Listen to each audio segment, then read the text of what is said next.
Bonjour à toutes et à tous, je suis là pour vous faire un petit débrief puisque je suis passée au tribunal d'Albi le 4 avril dernier dans le cadre de ma désobéissance civile. Donc pour rappel, je suis en désobéissance civile depuis bientôt 1 an et demi contre l'entrée en vigueur de l'article 49 de la loi séparatisme qui a fait passer l'instruction en famille d'un régime déclaratif à un régime d'autorisation. Donc nous on refuse avec Enfance Libre ce régime d'autorisation et on déclare à l'administration que l'on continue à pratiquer l'instruction en famille sans appliquer leur loi que l'on considère comme illégitime. Après avoir été auditionné en gendarmerie et avoir refusé une CRPC, convocation sur reconnaissance préalable de culpabilité, j'ai été donc convoquée avant-hier devant une collégiale de juges. En principe, c'est vraiment quelque chose qu'on attend parce que ça nous laisse la place de faire toute une plaidoirie un petit peu politique. J'avais préparé tout un speech autour de l'intérêt supérieur de l'enfant. Et finalement, bon, j'étais un peu prise de court puisque dès le début de l'audience, la procureure a pris la parole pour demander la relaxe. Elle avait dû préparer son dossier le matin même et réaliser qu'il n'y avait jamais eu de mise en demeure qui m'avait été envoyée. Elle n'avait pas d'autre choix que de plaider la relaxe. J'avais prévu de faire toute une plaidoirie et à la fin de dire en fait il n'y a pas d'infraction puisque vous me demandez de respecter une loi que vous ne respectez même pas vous-même et j'ai jamais reçu de mise en demeure, donc je voulais plaider la relaxe selon cet axe-là aussi.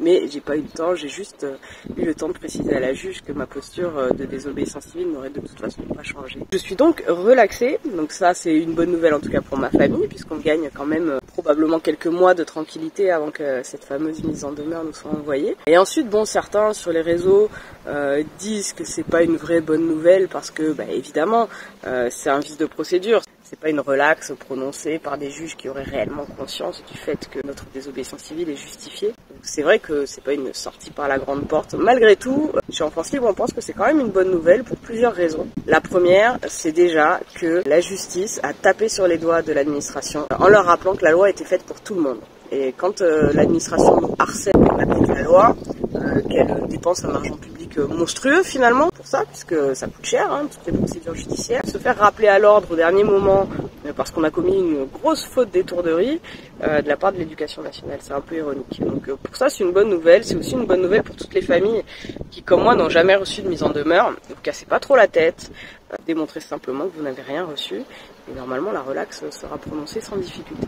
Ensuite c'est une bonne nouvelle aussi parce que il y a quelques médias, notamment régionaux, qui ont traité de l'affaire. C'est passé sur France 3, dans la Dépêche, etc.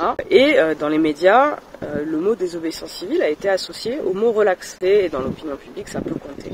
Au-delà du fait que ça a ouvert aussi une fenêtre médiatique qu'on n'avait pas nécessairement dans le cadre du réseau IUF en dehors des périodes de non-rentrée, etc. Donc ça aussi c'est une bonne nouvelle. Et puis finalement, ça va aussi dans le sens des premières peines qui ont déjà été prononcées à l'égard de familles en désobéissance, qui étaient des amendes plutôt légères, avec sursis, pour lesquelles les familles ont fait appel, et qui démontrent, de mon point de vue, que la justice est réellement ce qu'on attend d'elle pour l'instant, c'est-à-dire un vrai contre-pouvoir quand on est face à un exécutif qui dérive vers une forme d'autoritarisme. Pour l'instant, la justice est capable de dire à l'exécutif, à l'administration, à l'éducation nationale, vous exagérez. Que ce soit par une relaxe ou par des amendes avec sursis est très faible. Donc nous, en tout cas, on considère qu'on est plutôt dans la bonne direction. On est assez satisfait de comment les choses évoluent. Et ça va dans le sens de notre objectif de rendre cette loi finalement inapplicable parce que, au nom de l'intérêt supérieur de nos enfants, la justice ira petit à petit de plus en plus dans notre sens. Voilà, pour finir, je voulais adresser un grand merci à toutes les familles qui étaient présentes à Albi, toutes celles qui nous ont soutenus aussi sur les réseaux sociaux, parce que c'est hyper précieux dans ces moments-là. Et je vous engage vraiment à continuer à faire pareil pour toutes les familles qui vont passer au tribunal dans les mois qui viennent. Elles vont être nombreuses et elles auront besoin de vous toutes et tous. Merci encore et à bientôt.